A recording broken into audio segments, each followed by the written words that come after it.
Plus sérieusement, je me demande pourquoi, dans un système capitaliste, on s'entête à interdire certains marchés au lieu de les réguler. C'est juste un énorme cadeau au crime organisé. Du coup, pourquoi la drogue, c'est illégal? Parce que la drogue, c'est mal.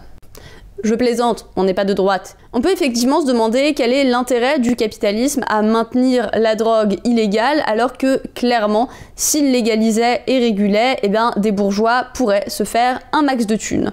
On a d'ailleurs vu Darmanin un petit peu écumer les plateaux télé récemment pour expliquer à qui voulait bien l'entendre que la drogue, ça représente 3,5 milliards d'euros par an en France. La justification qui est donnée en général, c'est la santé publique. Sauf que très clairement, le caractère illégal de la drogue freine largement les possibilités de la réduction des risques qui est portée à bout de bras plutôt par le milieu associatif, tandis que les gouvernements mettent tout le budget dans la répression et veulent aller toujours plus loin, notamment en réprimant toujours plus les consommateurs. Rappelons quand même que pendant l'épidémie de sida, le gouvernement français a littéralement interdit la vente et la distribution de seringues, augmentant donc la diffusion du VIH pour lequel, à l'époque, il n'y avait strictement aucun traitement. L'État français a donc sciemment et volontairement tué des usagers de drogue. Donc l'excuse de la santé publique à d'autres. D'autant que si on parle de santé publique, alors on ne devrait pas viser exclusivement des drogues triées sur le volet, mais du coup l'ensemble des drogues, genre l'alcool. La guerre contre la drogue, elle a été construite pour criminaliser spécifiquement certaines populations. Criminaliser les populations non blanches, les populations les plus marginalisées, criminaliser aussi au passage des gauchistes. Et en fait, c'est beaucoup plus accepté, beaucoup plus acceptable de criminaliser des personnes pour la consommation, la vente, le commerce, etc. de substances considérées comme illégales, que de faire des prisonniers politiques. Et d'ailleurs, le terrorisme a notamment aussi pris le relais dans ce rôle-là. La criminalisation de certaines parties de la population, ça crée des classes perçues comme dangereuses, grâce auxquelles les droites vont pouvoir développer des discours sécuritaires, et ces discours sécuritaires vont servir d'écran de fumée pour pouvoir détruire les acquis sociaux. La peur, qui est produite par les narratifs sécuritaires des politiques et des médias, va entraver les résistances face à l'exploitation capitaliste et ainsi permettre de l'accentuer toujours plus, plongeant des groupes de population toujours plus grands dans la pauvreté. Et pour briser dans l'œuf la possibilité même de solidarité avec les populations les plus pauvres, avec les populations les plus marginalisées, rien de mieux que de faire croire que ce sont des dangers pour la société.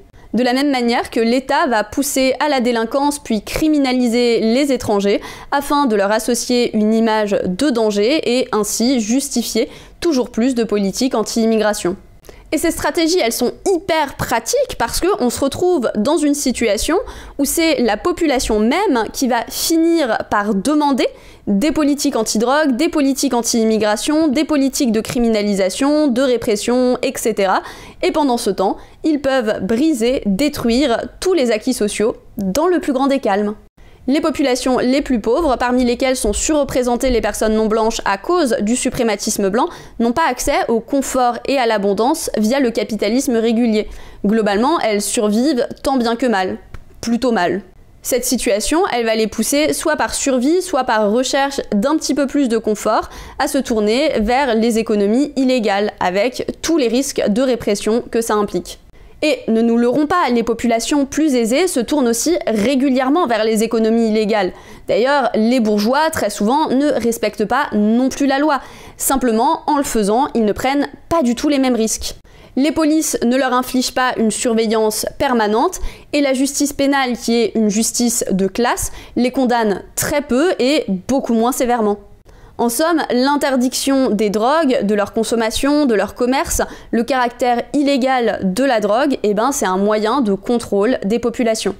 Les populations les plus marginalisées sont maintenues sous contrôle par la répression et la criminalisation, pendant que parallèlement le reste du prolétariat est manipulé via des discours sécuritaires pour être beaucoup plus occupé à dénoncer le dealer et l'étranger plutôt qu'à résister face au salariat de plus en plus précaire qu'on lui impose.